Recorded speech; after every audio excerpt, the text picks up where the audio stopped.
ನಮಸ್ತೆ ಎಲ್ಲರಿಗೂ. ಇದು ಬಂದು ಭಾನುವಾರದ ವ್ಲಾಗ್ ಆಗಿರುತ್ತೆ. ಶನಿವಾರದ್ದು ನಂದು ಮೊನ್ನೆದು ವಿಡಿಯೋ ನೋಡಿರೋರಿಗೆ ಗೊತ್ತಿರುತ್ತೆ. ನಾವೆಲ್ಲಿ ಹೋಗಿದ್ದೀವಿ, ಎಲ್ಲಿದ್ದೀವಿ, ಏನು ಮಾಡ್ತಾಯಿದ್ದೀವಿ ಅಂತ ಹೇಳ್ಬಿಟ್ಟು. ಇದು ಕೂಡ ನಮ್ಮ ಮಾವನ ಮನೇಲೇ ಮಾಡ್ಕೊಂಡಿರೋಂಥ ವ್ಲಾಗ್ ಆಗಿರುತ್ತೆ. ಏನಪ್ಪ ಬರೀ ವ್ಲಾಗ್ ಪೂರ್ತಿ 2 ದಿನದಲ್ಲೂ ಬರೀ ಬೇಯಿಸೋದೇ ಆಗೋಯ್ತಲ್ಲ ತಿಂಡಿನ ಅಂತ ಯಾರೂ ಬೇಜಾರು ಮಾಡ್ಕೋಬೇಡಿ. ಇನ್ನು ಬೇಯಿಸೋದು ಬಿಟ್ಟರೆ ಇನ್ನೇನು ಕೆಲಸವೇ ಇರಲಿಲ್ಲ ನಮಗಲ್ಲಿ. ಸೊ ಅದಕ್ಕೇ ಸ್ವಲ್ಪ ಕ್ಲಿಪ್ಪಿಂಗ್ಸ್ಗಳು ಮಕ್ಕಳಾಡೋದು ಅದು ಇದು ಒಂದೊಂದು ಕ್ಲಿಪ್ಪಿಂಗ್ಸ್ಗಳನ್ನ ಆ್ಯಡ್ ಮಾಡೋದಕ್ಕಾಗಿದ್ದು ಅಷ್ಟೇನೆ. ಅದು ಬಿಟ್ಟರೆ ಬರೀ ತಿಂಡಿ ಬೇಯಿಸೋದೇ ಆಯಿತು. ಪ್ರತಿಯೊಂದು ತಿಂಡಿ ಬೇಯಿಸಿರೋದನ್ನ ನಾನು ಸಪ್ರೇಟಾಗಿ ನಿಮಗೆ ಹಾಕ್ತೀನಿ, ಕುಕ್ಕಿಂಗ್ ವ್ಲಾಗಲ್ಲಿ ಹಾಕ್ತೀನಿ. ಕುಕ್ಕಿಂಗ್ ವಿಡಿಯೋದಲ್ಲಿ ಬೆಳಿಗ್ಗೆ ಎದ್ದಿದ ತಕ್ಷಣವೇ ಫಸ್ಟು ಕಾಫಿ ಮಾಡಿಕೊಟ್ರು, ಕುಡಿದುಬಿಟ್ಟು ಅದು ನೆನ್ನೆ ನೈಟು ಗೀ ರೈಸು ಮತ್ತು ಏನಪ್ಪ ಅದು ಚಿಲ್ಲಿ ಚಿಕನ್ನು, ಗೀ ರೈಸು ಮತ್ತು ಚಿಲ್ಲಿ ಚಿಕನ್ನು ತಿಂದಿದ್ದರಿಂದ ಬೆಳಿಗ್ಗೆ ಎದ್ದು ಸ್ನಾನ ಮಾಡಬೇಕಿತ್ತು. ಸೊ ಅದಕ್ಕೆ ಫಸ್ಟು ಸ್ನಾನ ಮಾಡಿಬಿಟ್ಟು ಆಮೇಲೆ ತಿಂಡಿ ಮಾಡೋಣ ಅಂತ ಹೇಳ್ಬಿಟ್ಟು ಕಾಫಿ ಕುಡಿದ್ಬಿಟ್ಟು ಕೂತ್ಕೊಂಡ್ವಿ ತಿಂಡಿ ಮಾಡೋದಕ್ಕೆ ಎಲ್ಲರೂ. ಇನ್ನು ನಮ್ಮ ಮಾವನ ಮಗಳು ಸಣ್ಣ ಪುಟ್ಟ ಅದು ಇದು ಕೆಲಸಗಳು ಮಾಡ್ತಿದ್ಲು. ಇನ್ನು ನಮ್ಮ ಮಾವಂಗೆ ಸಂಡೇ ಆಗಿದ್ದರಿಂದ ಮನೇಲೇ ಇತ್ತು ನಮ್ಮ ಮಾವನೂ ಸ್ವಲ್ಪ ಪಾಪ ಬಂದು ಎಲ್ಪ್ ಮಾಡ್ತಿದ್ರು. ನಮ್ಮ ಅತ್ತೆ ನೆನ್ನೆ ಯಾರ್ಯಾರು ಎಲ್ಲೆಲ್ಲಿ ಕೂತಿದ್ರು ಆ ಜಾಗದಲ್ಲಿ ಕೂತಿದ್ರು. ನೆನ್ನೆ ನಮ್ಮ ಮಾವನ ಮಗಳು ಎಲ್ಲಿ ಕೂತಿದ್ಲು ಆ ಜಾಗದಲ್ಲಿ ನಮ್ಮ ಮಾವ ಕೂತಿತ್ತು. ಅವರು ಡ್ಯೂಟಿ ರಜೆ ಇದ್ದಿದ್ದರಿಂದ ಎಷ್ಟೋ ಹೆಲ್ಪ್ ಆಯಿತು. ಮಾಮೂಲಿ ನಮ್ಮ ಮಾವನ ಸೊಸೆ ಪಾಪ ಅವಳು ಫುಲ್ಲು ಎಲ್ಲರಿಗೂ ಅಡುಗೆ ಮಾಡಬೇಕಲ್ವ, ಅಷ್ಟು ಜನ ಇದ್ದೀವಿ ಮನೇಲಿ. ಬೆಳಿಗ್ಗೆ ಟಿಫನ್ನು ಮತ್ತು ಮಧ್ಯಾಹ್ನಕ್ಕೆ ಅಡುಗೆ ಎಲ್ಲ ಅವಳು ಕೆಳಗಡೆನೇ ರೆಡಿ ಮಾಡ್ತಿದ್ಲು, ಅವಳು ಬರಲಿಲ್ಲ ಮೇಲೆ. ಆಮೇಲೆ ಭಾನುವಾರ ಸಂಜೆ ಹಂಗೆ ಸ್ವಲ್ಪ ಕರ್ಜಿಕಾಯಿಗೆ ಎಲ್ಪ್ ಮಾಡೋದಕ್ಕೆ ಅಂತ ಬಂದಳು. ಅಲ್ಲಿ ತನಕ ಅವಳು ಕೆಲಸನೇ ಹಿಡೀತು ಕೆಳಗಡೆ. ಆಮೇಲೆ ಇವಳು ನಮ್ಮ ಮಾವನ ಮಗಳು ಸ್ವಲ್ಪ ಕೆಲಸ ಮಾಡೋದು, ಮನೆ ಕೆಲಸನ ಸ್ವಲ್ಪ ನಮ್ಗೆ ಎಲ್ಪ್ ಮಾಡೋದು, ಈ ರೀತಿ ಅವಳು ಸ್ವಲ್ಪ ಏನೇನೋ ಜನ ಇದ್ದಿದ್ದಕ್ಕೆ ನಿಜವಾಗ್ಲೂ ಬೇಗ ಮುಗೀತು ಅಂತಲೇ ಹೇಳ್ಬೋದು. ಅದಕ್ಕೆ ಫಸ್ಟು ನುಪ್ಪಟ್ಟನ್ನ ಮಾಡ್ಕೊಬಿಟ್ವಿ, ಆಮೇಲೆ ಕೋಡ್ಬಳೆನ ಮಾಡ್ಕೋತಾ ಇದ್ವಿ. ಜೊತೆಗೆ ಟೀ ಮಾಡಿಕೊಟ್ಲು, ಕುಡಿದ್ಬಿಟ್ಟು ಆಮೇಲೆ ನೆಕ್ಸ್ಟು ಕಾಫಿ ಕುಡಿದಿದ್ವಿ. ಆಮೇಲೆ ಟಿಫನ್ನು ಸ್ವಲ್ಪ ಲೇಟಾಗೆ ಮಾಡಿದ್ವಿ. ಕೆಲಸ ಟೈಮಲ್ಲಿ ಮುಗಿಸ್ಬಿಟ್ರೆ ಗಳಿಗೆಯಲ್ಲಿ ಎಲ್ಲ ಕೆಲಸ ಆಗೋಗುತ್ತೆ. ಅದಕ್ಕೆ ಒಂದೇ ಸಲ ಕುಂತಿದ್ದು ಕೋಡ್ಬಳೆ ನುಪ್ಪಟ್ಟು ಎರಡೂ ಮುಗಿಸ್ಕೊಂಬಿಟ್ವಿ. ಆಮೇಲೆ ಇದು ಬಂದು ಕರ್ಜಿಕಾಯಿಗೆ ಹಿಟ್ಟನ್ನ ಇಟ್ಬಿಟ್ಟು ಕೆಳಗಡೆ ಹೋಗಿ ಟಿಫನ್ ತಿನ್ಕೊಂಬಂದ್ಬಿಡೋಣ, ಅಷ್ಟೊತ್ತಿಗೆ ಹಿಟ್ಟು ಅಳ್ಕೊಳ್ಳುತ್ತೆ ಅಂತ ಹೇಳ್ಬಿಟ್ಟು ನಮ್ಮ ಅತ್ತೆ ಕರ್ಜಿಕಾಯಿಗೆ ಮೈದಾ ಮತ್ತು ಇದನ್ನು ಹಾಕಿ ರವೆನ ಹಾಕಿ ಕಲಿಸ್ಕೊತಾಯಿದ್ರು. ಕಲಸಿಟ್ಬಿಟ್ಟು ಆಮೇಲೆ ನೆಕ್ಸ್ಟು ನಾವು ನೋಡೋಣ ಕೆಳಗಡೆ ಹೋಗ್ಬೇಕಿತ್ತು. ಪಾಪ ನಮ್ಮ ಮಾವ ಅಂತೂ ಅದೇನೋ ಗೊತ್ತಿಲ್ಲ, ನೀವು ಬನ್ನಿ ಅಂತ ಹೇಳ್ಬಿಟ್ಟು ಕೆಳಗಡೆ ಹೋಗೇ ಇಲ್ಲ ಟಿಫನ್ ತಿನ್ನೋಕ್ಕೆ. ನೈಟು ಅಷ್ಟೇ ಪಾಪ 12 ಗಂಟೆ ತನಕ ಕೆಳಗಡೆ ಡ್ಯೂಟಿಯಿಂದ ಬಂದಿದ್ದೆ ಲೇಟು, 10 ಗಂಟೆ 10:30ಗೆ ಬಂದರು. ಅದರಲ್ಲೂ ನಮ್ಮನ್ನೇ ಕಾಯ್ಕೊಂಡು ಕೆಳಗಡೆ ಕೂತಿದ್ರು 12 ಗಂಟೆ ತನಕ. ನೈಟು ಜೊತೆಲೇ ಎಲ್ಲರೂ ಊಟ ಮಾಡಿದ್ವಿ, ಬೆಳಿಗ್ಗೆನೂ ಕೂಡ ಟಿಫನ್ನು ಎಲ್ಲ ಜೊತೆಲೇ ತಿಂದ್ವಿ. ಆಮೇಲೆ ಎಲ್ಲ ಕಲಸಿ ಇಟ್ಬಿಟ್ಟು ಆಮೇಲೆ ನೆಕ್ಸ್ಟು ಮಕ್ಕಳು ಆಟ ಆಡ್ತಾಯಿದ್ರು. ಅವರು ಮಕ್ಕಳದೆಲ್ಲ ಮುಗಿದ್ಬಿಟ್ಟಿತ್ತು ಒಂದು ಟ್ರಿಪ್ಪು. ನಾವು ದೊಡ್ಡವ್ರು ಯಾರೂ ತಿಂದಿರಲಿಲ್ಲ. ಸೊ ಕೆಳಗಡೆ ಹೋಗೋಣ ಅಂತ ಹೇಳ್ಬಿಟ್ಟು ಟಿಫನ್ಗೆ ಕೆಳಗಡೆ ಹೋಗ್ತಿದ್ವಿ. ಅವಳು ನಮ್ಮ ಮಾವನ ಸೊಸೆ ಇದರಿಂದ ಎಷ್ಟೋ ಕೆಲಸಗಳು ಇದಾಯಿತು, ಟಿಫನ್ ಎಲ್ಲ ಮಾಡಿದ್ಲು. ಅವಳು ಬಾಗಿಲು ಹಾಕ್ಕೊಂಡೇ ಇರ್ತಾಳೆ, ಕೆಳಗಡೆ ಕೆಲಸ ಮಾಡ್ತಿದ್ಲು. ಆಮೇಲೆ ಬಂದು ಬೆಲ್ ಮಾಡಿದ್ವಿ, ಪಾಪ ತೆಗೆದ್ಲು. ಅದು ಇನ್ನೊಂದೇನೆಂದರೆ ಅದು ಒಳಗಡೆ ನಾಯಿ ಬೇರೆ ಇದೆಯಲ್ವಾ, ಒಬ್ರಿಗೆ ನಾಯಿ ಅಂದರೆ ಬೇಜಾರಾಗುತ್ತೆ, ಒಬ್ರು ಕುಕ್ಕಿ ಅಂದರೆ ಅದು ಗೊತ್ತಾಗಲ್ಲ, ನಾವೇನು ಹೆಸ್ರು ಇಟ್ಟಿದ್ದೀವಿ ಅದಕ್ಕೆ ಅಂತಲೇ ಗೊತ್ತಿರಲ್ವಲ್ಲ ಒಬ್ಬೊಬ್ರಿಗೆ. ಸೊ ಅದಕ್ಕೇ ನಾಯಿ ಅಂತ ಅಂದೆ, ಅದ್ರ ಹೆಸರು ಕುಕ್ಕಿ ಅಂತ ಅಂದ್ಬಿಟ್ಟು ಇಟ್ಟಿರೋದು ಅವರು. ಅವಳು ಆಚೆ ಬಂದುಬಿಡ್ತಾಳೆ ಕುಕ್ಕಿ ಅಂತ ಹೇಳ್ಬಿಟ್ಟು, ಯಾವಾಗಲೂ ಡೋರ್ ಹಾಕ್ಕೊಂಡಿರ್ತಾಳೆ. ಆಮೇಲೆ ಒಯ್ಯ ಒಯ್ಯ ಒಯ್ಯ ಒಯ್ಯ ಒಯ್ಯ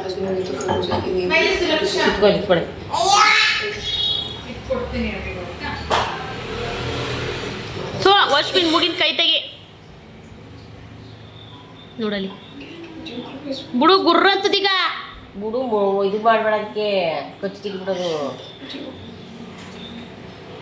ಹೋಯ್ತು ಅಲ್ಲ ಅತ್ತೆ ತಕ್ಕೆ. ಓಕೆ ಅಪ್ ಮಾಡಿ, ಅಪ್ ಮಾಡಿ ಬೈ ನೋಡಲಿ ಬೈ ಬಾ ಹೋಯ್ ಬಿಡು ಬೈ ಇಲ್ವಾ ಓಕೆ ಬಾ ಇಲ್ವಾ ಯಾಕೆ ಬಾ ಇಲ್ವಾ ಅಪ್ ಮಾಡು ಬಾಯ್ನೆ ಮಾಡಬೇಡ ಹೋಗಿ ನೋಡ್ರಿ ಸೈಲೆಂಟ್ ಆಗೋಯ್ತು ಯಾಕೋ ಮುಂದಕ್ಕೆ ಹೋಗಿ ಒಂಚೂರು.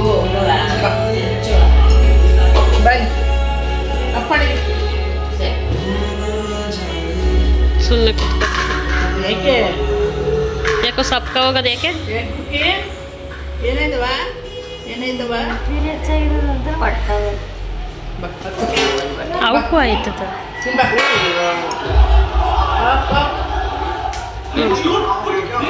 ನೋಡಿಲಿ ಇವ್ರ ಗೌಡ್ರು ಏನು ಮಾಡ್ತಿದ್ದೀರಾ ಗೌಡ್ರೆ? ಆ ಊಟಕ್ಕೆ ಹಾಕೊಡ್ತಿದ್ಯಾ?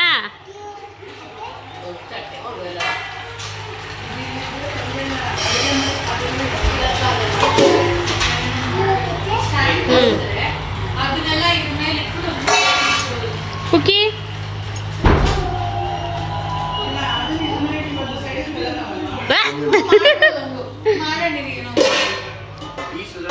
ಈ ನನ್ನ ಮಗನ್ ನೋಡಿಲಿ. ಏನು ವೆಯ್ಟ್ ಇರಬಾರ್ದು ಅಂತ ಅದಕ್ಕೆ ಏಯ್ ಕೆಳಗಡೆ ಒರ್ಸ್ಕೊಳಕ್ಕೂ ಆಗುತ್ತೆ ನಮಗೆ, ಮೇಲ್ಗಡೆ ಎಲ್ಲ ಓ ಚೆನ್ನಾಗಿ ಜೋಡಿಸ್ದ. Super ವರ್ಷಿನ್ super. ಮಕ್ಕಳು ಕೂಡ ಕುಕ್ಕಿ ಜೊತೆಲಿ ಆಟ ಆಡ್ತಾ ಕೂತಿದ್ರು. ನಾವು ಕೆಳಗಡೆ ಬರಬೇಕಿದ್ರೆ ನೆನೆ ಹಾಕ್ಬಿಟ್ಟು ಬಂದಿದ್ವಿ ಇದನ್ನು ಉದ್ದಿನಬೇಳೆನ. ಇದು ಬಂದು ಚಿಕ್ಕಿನ ಉಂಡೆಗೆ ಇದು ಬೇಕಿರೋದು. ಖಾರ ಎಲ್ಲ ಮುಗಿಸ್ಕೊಬಿಟ್ವಿ. ಸ್ವೀಟು, ಚಿಕ್ಕಿನ ಉಂಡೆ ಮತ್ತು ಕರ್ಜಿಕಾಯಿ, ಕಜ್ಜಾಯ ಇದು 3 ಐಟಮ್ನ ಬ್ಯಾಲೆನ್ಸ್ ಉಳಿಸ್ಬಿಟ್ಟು ಕೆಳಗಡೆ ಬಂದು ಟಿಫನ್ ತಿಂದುಬಿಟ್ಟು ಆಮೇಲೆ ಅದು ಖಾರಕ್ಕೆ ಹಾಕಿದ್ದದ್ದು ಎಣ್ಣೆ ಕರಿಯೋದಕ್ಕೆ ಮತ್ತು ನೆಕ್ಸ್ಟು ಇನ್ನೊಂದು ಬಾಣಲಿನ ಇಟ್ಕೊಂಡು ಅದಕ್ಕೆ ಫ್ರೆಶ್ ಆಗಿರೋ ಎಣ್ಣೆನ ಹಾಕ್ಬಿಟ್ಟು ಫಸ್ಟು ಕಜ್ಜಾಯ ಮಾಡ್ಕೊಂಬಿಡೋಣ ಅಂತ ಹೇಳ್ಬಿಟ್ಟು ಫಸ್ಟು ಕಜ್ಜಾಯಕ್ಕೆ ತಟ್ಟಿ ನಮ್ಮ ಅತ್ತೆ ಹಾಕ್ತಾಯಿದ್ರು. 2 ದಿನದ ತನಕ ಯಾರ್ಯಾರು ಎಲ್ಲೆಲ್ಲಿ ಕೂತಿದ್ರು ಅಲ್ಲಲ್ಲೇ ಅವ್ರವ್ರ ಜಾಗಗಳಿದ್ದಿದ್ದು ಆ ಥರ ಆಗ್ಬಿಟ್ಟಿತ್ತು. ಏನಂದರೆ ನಿಜವಾಗ್ಲೂ ಹೇಳ್ತೀನಿ, ನನಗೆ ಏನು ಅನ್ನಿಸ್ತು ಅಂತ ಅಂದರೆ ಇದು ಒಂದು ಬೆಸ್ಟ್ ಎಕ್ಸ್ಪೀರಿಯನ್ಸ್ ಅಂತಲೇ ಹೇಳ್ಬೋದು. ಇಷ್ಟು ತಿಂಡಿ ನಾವು ಯಾವಾಗಲೂ ಮಾಡಿಲ್ಲ. ಬಟ್ ಅದ ಹೆಂಗೆ ಏನೇನು ಎಲ್ಲ ಗೊತ್ತು, ಬಟ್ ಇಷ್ಟು ಇದಾಗಿ ಮಾಡಿರಲಿಲ್ಲ. ಎಲ್ಲ ಒಂದೊಂದು ಕುಕ್ಕೆ ಆಯಿತು. ನಿಜವಾಗ್ಲೂ ನಾವು 1 ಪಾವ್ 2 ಪಾವ್ ಹಾಕಿ ಮಾಡೋದಕ್ಕೆ ಹೆದರುತ್ತಿದ್ವಿ. ಅಂಥದ್ರಲ್ಲಿ ಇವತ್ತು ನಾವು ಒಂದು ಕುಕ್ಕೆ ತಿಂಡಿ ಮಾಡೋ ಥರ ಆಗಿದ್ದೀವಿ ಅಂದರೆ ನಿಜವಾಗ್ಲೂ ಖುಷಿಯಾಗುತ್ತೆ. ಆಮೇಲೆ ಎಲ್ಲ ಒಂದೊಂದು ಮಾಡ್ಕೊಳ್ಳೋಣ. ಆಮೇಲೆ ಇನ್ನೊಂದು ಏನಂದರೆ ಕಜ್ಜಾಯ ಬಂದು ಎಣ್ಣೆಗೆ ಹಾಕಿದ ತಕ್ಷಣವೇ ತೆಗೆದು ಬಿಡಬೇಕು, ಇಲ್ಲ ಅಂದರೆ ಅದು ಎಣ್ಣೆ ಕಾದಿರಲಿಲ್ಲ ಅನಿಸುತ್ತೆ. ಸೊ ಅದಕ್ಕೆ ಸ್ವಲ್ಪ ಬೇಯೋದು ಲೇಟ್ ಆಯಿತು ಅದು ಫಸ್ಟ್ ಕಜ್ಜಾಯ. ಅದು ಬಿಟ್ಟರೆ ಸ್ವಲ್ಪ ಒಂದು ಹದದಲ್ಲಿ ಉರಿ ಇಟ್ಕೊಂಡು ಬೇಯಿಸಿದ್ರೆ ಕರೆಕ್ಟಾಗಿ ಬರುತ್ತೆ. ಆಮೇಲೆ ನಮ್ಮ ಅತ್ತೆಗೆ ಹೇಳಿದೆ ಸ್ವಲ್ಪ ಉರಿ ಮಾಡಿ ಅತ್ತೆ ಅದು ಬೇಯ್ತಾ ಇಲ್ಲ ಅಂತ ಹೇಳ್ಬಿಟ್ಟು. ಆಮೇಲೆ ನಮ್ಮ ಅತ್ತೆ ಉರಿ ಮಾಡ್ತು. ಆಮೇಲೆ ಒಂದು ಹದವಾಗಿ ಎಲ್ಲ ಕರೆಕ್ಟಾಗಿ ಚೆನ್ನಾಗಿ ಬಂದು ತಿಂಡಿಗಳು ಮಾತ್ರ ನಿಜವಾಗ್ಲೂ ಸುಳ್ಳು ಹೇಳೋದಲ್ಲ, ಆಸಮ್ಮಾಗಿ ಬಂತು. ಒಂದು ತಿಂಡಿಗಿಂತ ಒಂದು ತಿಂಡಿ ಚೆನ್ನಾಗಿ ಬಂತು. ಟೇಸ್ಟ್ ಕೂಡ ಸೂಪರಾಗಿ ಬಂತು. ಯಾವುದು ಕೆಡಲಿಲ್ಲ, ಯಾವುದು ಒಡೆದೋಗ್ಲಿಲ್ಲ, ಯಾವುದು ಏನೂ ಪ್ರಾಬ್ಲಮ್ ಆಗಿಲ್ಲ. ಅದೇ ಹೇಳ್ತಾರಲ್ವ, ಒಳ್ಳೆ ಮನಸ್ಸಿಂದ ಮಾಡಿದ್ರೆ ದೇವ್ರು ಕೂಡ ಜೊತೇಲಿ ಯಾವಾಗಲೂ ಇದ್ದೇ ಇರ್ತಾನೆ ಅಂತಾರಲ್ವ, ಆ ರೀತಿಯಾಗಿ ಒಳ್ಳೆ ಮನಸ್ಸಿಂದ ನಾವು ಹೋದ್ವಿ. ಒಳ್ಳೆ ಮನಸ್ಸಿಂದ ಅವರು ಎಲ್ಲ ರೆಡಿ ಮಾಡಿಕೊಂಡು ಮಾಡಬೇಕು ಅಂತ ಅವರು ಕಾಯ್ತಿದ್ರು. ಬಟ್ ಅದಕ್ಕೋಸ್ಕರ ಒಳ್ಳೆಯದು ಅಂತ ಇತ್ತು ಅಂತ ಅಂದಮೇಲೆ ಅದು ಚೆನ್ನಾಗಿ ಬರಲೇಬೇಕಲ್ವ. ಸೊ ಅದಕ್ಕೆ ಚೆನ್ನಾಗೆ ತಿಂಡಿಗಳೆಲ್ಲ ಸೂಪರಾಗಿ ಬಂತು. ತುಂಬ ಖುಷಿಯಾಯಿತು. ಹೋಗಿದ್ದ ತಕ್ಕನಂಗೆ ಅವರು ಕರೆದಿದ್ದ ತಕ್ಕನಂಗೆ ಹೋಗಿದ್ದ ತಕ್ಕನಂಗೆ ನಮಗೂ ತಿಂಡಿ ಚೆನ್ನಾಗಿ ಬಂದರೆ ನಮಗೂ ಒಂದು ಖುಷಿ. ಏನು ಕರೆದ್ವೋ ಈ ಥರ ಆಗೋಯ್ತು ಅಂತ ಪಾಪ ಅವರು ಅಷ್ಟು ಖರ್ಚು ಮಾಡಿ ಅವ್ರಿಗೂ ಮಾಡಿ ಬೇಜಾರು. ನಾವೂ ಅಯ್ಯೋ ಹೋಗಿ ನಮ್ಮ ಮೇಲೆ ಒಂದು ನಂಬಿಕೆ ಇಟ್ಟು ಕರೆದ್ರು, ನಾವು ಹಿಂಗೆ ಹೋಗಿ ಎಕ್ಕಡಿಸ್ಬಿಟ್ವಲ್ಲ ಅನ್ನೋದು ನಮಗೂ ಒಂದು ಬೇಜಾರಾಯ್ತಿತ್ತು. ಬಟ್ ನಿಜವಾಗ್ಲೂ ಏನೂ ಇಲ್ಲ, ತಿಂಡಿಗಳು ಮಾತ್ರ ಹೋಗಿದ್ದಕ್ಕೂ ಮಾಡಿದ್ದಕ್ಕೂ ತುಂಬ ಚೆನ್ನಾಗೇ ಬಂತು ತಿಂಡಿ. ಆಮೇಲೆ ಒಂದೊಂದು ಒಂದು ಹದವಾಗಿ ಉರಿ ಕೊಟ್ಕೊಂಡು ಕಜ್ಜಾಯದು ಎಲ್ಲ ರೆಸಿಪಿಗಳ್ನೂ ನಾನು ಸಪ್ರೇಟಾಗಿ ಹಾಕ್ತೀನಿ ನಿಮಗೆ. ಒಂದೇ ಬ್ಲಾಗಲ್ಲಿ ನಾನು ರೆಸಿಪಿಗಳನ್ನ ತೋರಿಸೋದಕ್ಕೆ ಹೋದರೆ ನಿಜವಾಗ್ಲೂ ಅದು ಬ್ಲಾಗ್ ಆಗಲ್ಲ ಅದು. ಸೊ ಅದಕ್ಕೆ ಫುಲ್ಲು ರೆಸಿಪಿ ವೀಡಿಯೋನೇ ಆಗಿಬಿಡುತ್ತೆ. ಆಮೇಲೆ ವೀಡಿಯೋ ಕೂಡ ಲೆಂತಿ ಆಗಿಬಿಡುತ್ತೆ. ನನಗೂ ನಿಮಗೆ ಡೀಟೇಲಾಗಿ ಹೇಳೋದಕ್ಕಾಗಲ್ಲ. ಒಂದು ಮಾಡ್ತೀನಿ ಅಂದರೆ ಸುಮ್ಮನೆ ತಮಾಷೆ ಅಲ್ಲ ಯಾವುದೇ ಆದ್ರೂ. ಅದ್ರ ತಕ್ಕನಂತೆ ನಾನು ಅಳತೆ ಹೇಳ್ಬೇಕು, ಅದ್ರ ತಕ್ಕನಂಗೆ ಡೀಟೇಲ್ ಹೇಳಬೇಕು, ಅದ್ರದ್ದು ನಾನು ಏನಾದರೂ ಒಂದೊಂದು ಟಿಪ್ಸ್ ಕೊಡಬೇಕು ಮಧ್ಯದಲ್ಲಿ. ಸೊ ಅದಕ್ಕೋಸ್ಕರ ನಾನು ಅದನ್ನು ಸಪ್ರೇಟಾಗಿ ಕುಕ್ಕಿಂಗ್ಗೆ ವೀಡಿಯೋಗೆ ಆ್ಯಡ್ ಮಾಡಿಬಿಡೋಣ ಅಂತ ಹೇಳ್ಬಿಟ್ಟು ನಾನು ಒಂದು ವ್ಲಾಗ್ಗೆ ಅದನ್ನು ಸೇರಿಸಿಲ್ಲ. ಜಸ್ಟ್ ಹಿಂಗೆ ಒಂದೊಂದು ಕ್ಲಿಪ್ಪಿಂಗ್ಸ್ ತೊಗೊಂಡಿರೋದಷ್ಟೇನೆ. ಬಟ್ ತಿಂಡಿನೇ ಮಾಡೋದ್ರಿಂದ ವ್ಲಾಗ್ಗಳು ಯಾವುದು ಜಾಸ್ತಿ ಆಗಿಲ್ಲದೆ ಇರೋದ್ರಿಂದ ಸ್ವಲ್ಪ ತಿಂಡಿದು ಜಾಸ್ತಿ ಬೇಯಿಸೋದನ್ನ ತೋರಿಸ್ತಾ ಇದ್ದೀನಿ ಅಷ್ಟೇನೆ. ಇಲ್ಲ ಅಂದಿದ್ದಿದ್ರೆ ಇನ್ನೂ ಚೆನ್ನಾಗೆ ವ್ಲಾಗ್ಗಳನ್ನ ಬೇರೆ ಏನಾದರೂ ಏನಾದರೂ ಅಂತ ಅಂದರೆ ಬೇರೆ ಹಬ್ಬ ಹುಣ್ಮೆಗೆ ಹೋಗಿದ್ವಿ ಅಂತ ಹೇಳಿದ್ರೆ ಏನೋ ಒಂದು ವ್ಲಾಗು ದೊಡ್ಡದಾಗೆ ಬರುತ್ತೆ. ಬಟ್ ತಿಂಡಿ ಮಾಡೋಕ್ಕೆ ಹೋಗಿರೋದ್ರಿಂದ ವೀಡಿಯೋಸ್ ಎಲ್ಲ ಮಕ್ಳಿಗೆ ಹೇಳಿ ಹೇಳಿ ಹೇಳಿ ಅಷ್ಟೋ ಇಷ್ಟೋ ನಾನು ವೀಡಿಯೋ ಮಾಡಿಸಿ ಇಟ್ಕೊಂಡಿದ್ದೆ. ಪಾಪ ಅವರು ಎಷ್ಟು ಅಂತ ಮಾಡ್ತಾರೆ ಅಲ್ವಾ ವೀಡಿಯೋನ. ನಿಜವಾಗ್ಲೂ ಕರೆದು ಮಕ್ಳಿಗೆ ಹಿಂಸೆ ಕೊಡಬೇಕು ಅಂದರೆ ಬೇಜಾರು ನನಗೆ.